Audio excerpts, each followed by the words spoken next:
কখনো লাল, কখনো নীল, কখনো বা হলুদ। এভাবে একে একে 5টি রং পরিবর্তন করতে পারে একটি নদী।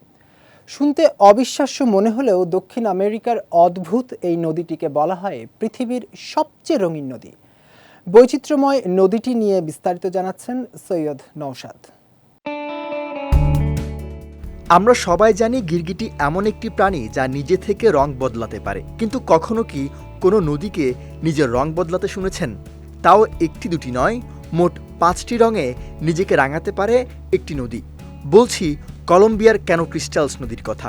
নদীটির রূপ পরিবর্তন দেখতে প্রতি বছর সেখানে বহু পর্যটক ভিড় জমান। বিবিসির এক প্রতিবেদন অনুসারে এই নদীকে লিকুইড রেইনবো বা তরল রংধনুও বলা হয়। কলম্বিয়ার সিয়েরা দে লা ম্যাকারোনায় এর অবস্থান।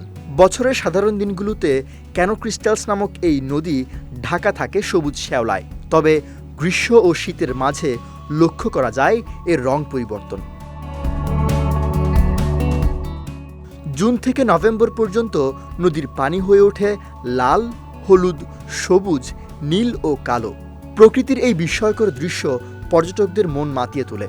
গবেষকরা বলছেন এই রঙের রহস্য হল ম্যাকারেনিয়া ক্লাভিগেরা নামক বিশেষ এক জলজ উদ্ভিদ। বর্ষার শেষে নদীর স্বচ্ছ পানিতে সূর্যের আলো পড়লে উদ্ভিদগুলো রঙিন হয়ে ওঠে, ফলে নদীর তলদেশের রং পানিতে প্রতিফলিত হয়ে নদী জুড়ে এক রঙিন আভা তৈরি করে।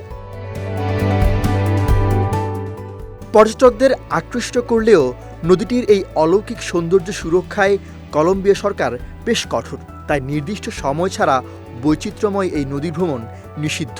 এছাড়া নদীর আশেপাশে রাসায়নিক বা প্লাস্টিক জাতীয় দ্রব্য বহন করাও নিষেধ। এর কারণ হিসেবে পরিবেশবিদরা বলছেন, ছোট অসাবধানতাও এই নদীর জীববৈচিত্র্যকে বিপন্ন করতে পারে। সৈয়দ নওশাদ, বিজয় টিভি, নিউজ ডেস্ক।